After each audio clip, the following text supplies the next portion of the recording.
tous, j'espère que ça va pour vous en ce moment. Pour moi, il y a des jours beaucoup plus difficiles que d'autres, mais c'est tout. On garde le moral, on essaye et on y va.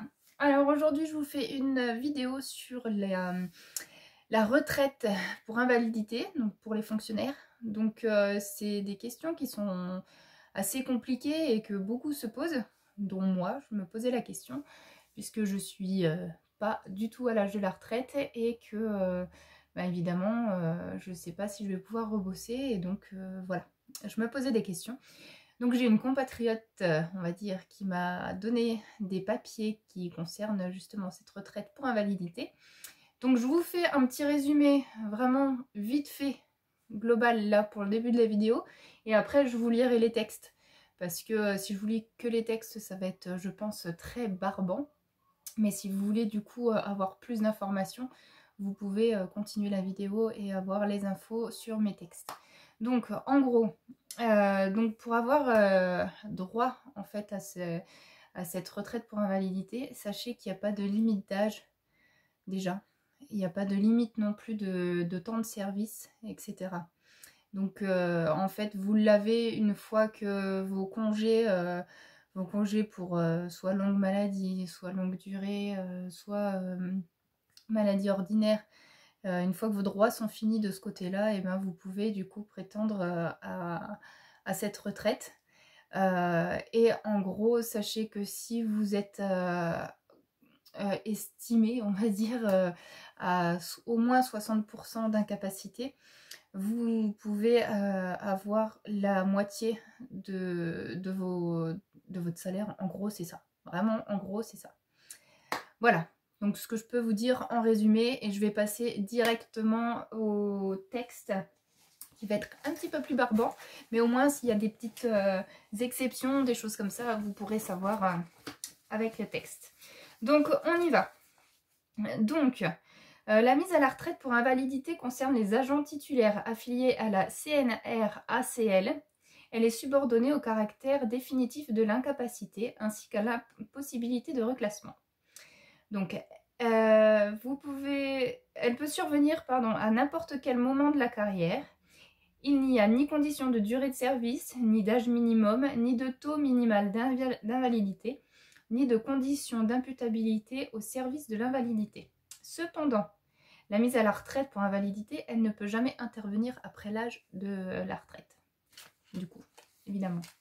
Donc les conditions. Donc il faut être affilié, donc il faut être titulaire déjà, affilié à la CNRACL, avoir une aptitude définitive et absolue à l'exercice de ses fonctions, ne pas avoir été reclassé, enfin ne pas avoir pu être reclassé dans un emploi qui est compatible avec son état de santé, et que l'incapacité définitive et absolue ait été contractée ou aggravée au cours d'une période durant laquelle l'agent acquérait des droits à la retraite, et que l'inaptitude soit reconnue par la commission de réforme.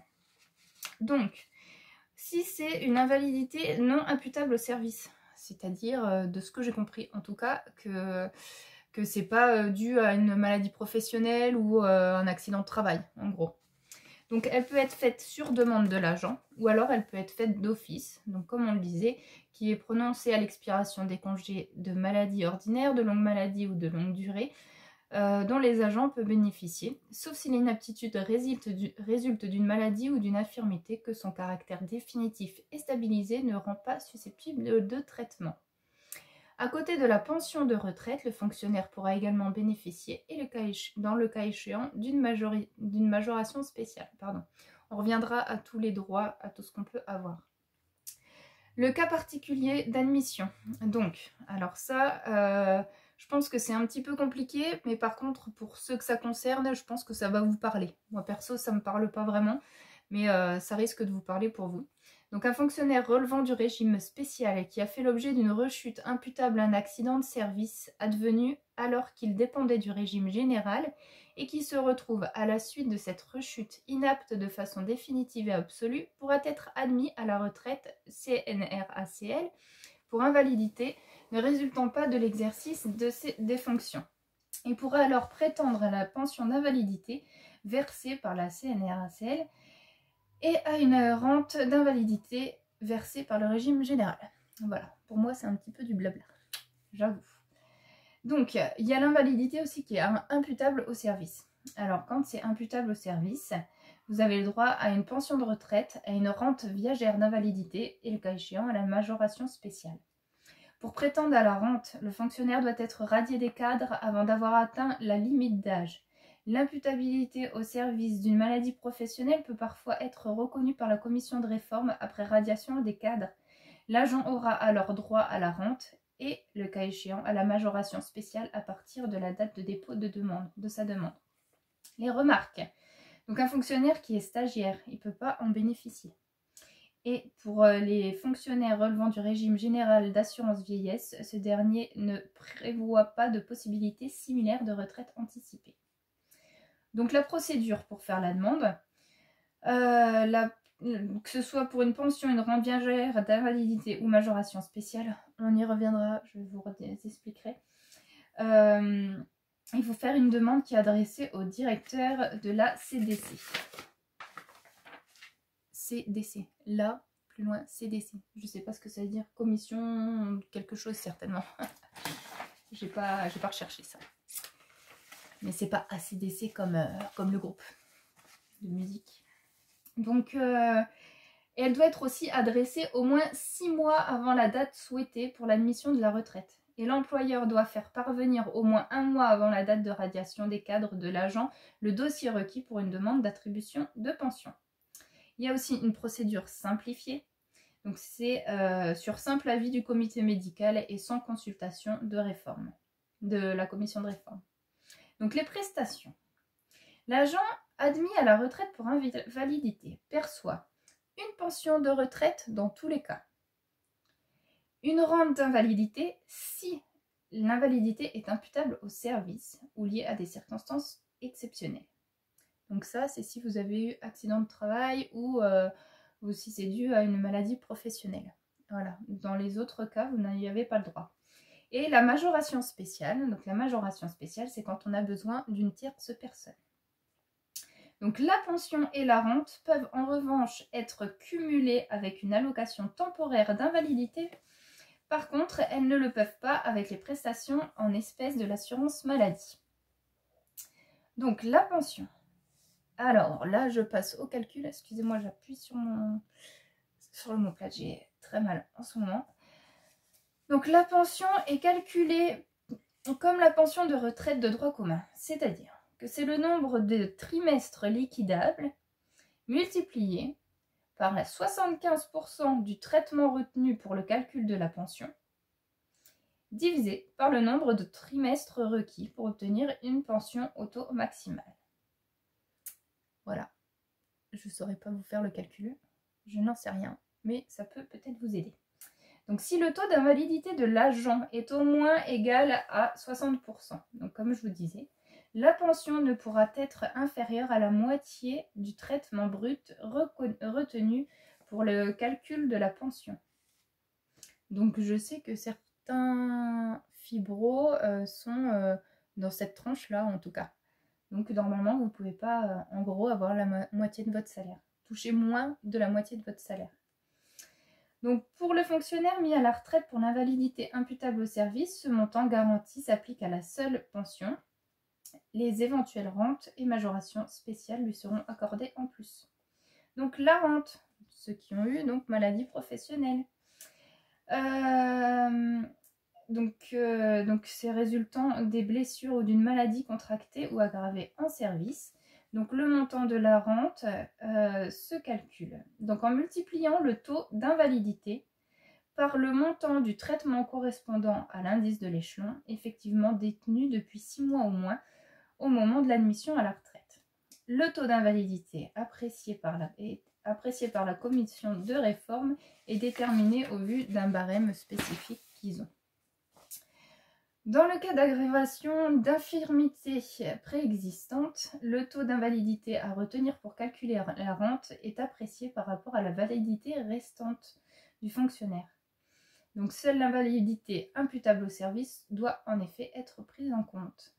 La rente d'invalidité peut être une ancienne allocation temporaire d'invalidité transformée En effet, si la mise à la retraite résulte d'une aggravation de l'invalidité ayant ouvert droit donc à l'ATI, ça s'appelle l'allocation temporaire d'invalidité, le taux d'invalidité est apprécié au jour de la radiation des cadres et l'allocation temporaire est remplacée par une rente d'invalidité. Par ailleurs, si l'agent qui percevait donc cette ATI est radié des cadres à cause d'une invalidité imputable au service, mais indépendante de celle qui a ouvert le droit à cette allocation, il pourra continuer à percevoir celle-ci et il percevra aussi une rente d'invalidité qui ne rémunérera que la nouvelle invalidité et qui sera calculée par rapport à la validité restante. Je le sais, c'est compliqué. Je suis complètement d'accord. Et il y a donc la majoration spéciale, donc c'est quand on a besoin d'une tierce personne. Voilà, la commission de réforme, elle donne son avis par rapport à ça. Elle est accordée pour 5 ans. Et ensuite, il y a un nouvel examen. Donc, soit c'est accordé à titre définitif, ou soit c'est supprimé. Sachant que la majoration n'est pas cumulable à hauteur de son montant avec toute autre prestation ayant le même objet. Donc, au niveau des plafonds et des planchers, on y passe. Donc, le calcul de la pension et de la rente doit tenir compte des principes suivants. Donc, si on en est au moins à 60%, on ne peut pas être inférieur à la moitié du traitement. Par ailleurs, un plafond et dans un cas particulier, un plancher s'applique également au montant pension plus rente. Donc, en fait, le total de la pension plus la rente ne peut excéder le montant du traitement correspondant à l'indice de l'échelon effectivement détenu donc depuis 6 mois, au moins quand c'est la mise à la retraite. Si le montant total de la pension et de ses accessoires est supérieur au traitement servant au calcul de la pension, le montant de chaque élément est réduit afin que le total n'excède pas ce traitement revalorisé. La majoration spéciale, elle est versée indépendamment de ce plafond. Et le minimum garanti pour la pension plus rente, donc toujours si c'est au moins égal à 60%, on peut avoir la moitié. Et alors attendez, j'ai perdu ma phrase, c'est la dernière phrase et je me la loupe. Je vais tout vous lire. Le fonctionnaire atteint d'une invalidité au moins égale à 60% et dont la mise à la retraite pour invalidité résulte de conditions particulières bénéficie d'une pension et d'une rente viagère d'invalidité dont le montant total est élevé à 80% du traitement correspondant à l'indice de l'échelon détenu depuis 6 mois au moins par le fonctionnaire. Voilà ce que j'ai pu trouver dans les textes. On récapitule. Donc vous n'avez pas de limite d'âge, enfin pas d'âge minimum ni de minimum de nombre d'années de service pour avoir droit à cette mise à la retraite. Vous avez le droit de toucher normalement la pension. Elle est calculée en fonction de plein de choses. Donc je crois que moi j'avais déjà fait le calcul et que j'étais genre à même pas 100 € par mois puisque ça fait pas longtemps que je suis titulaire.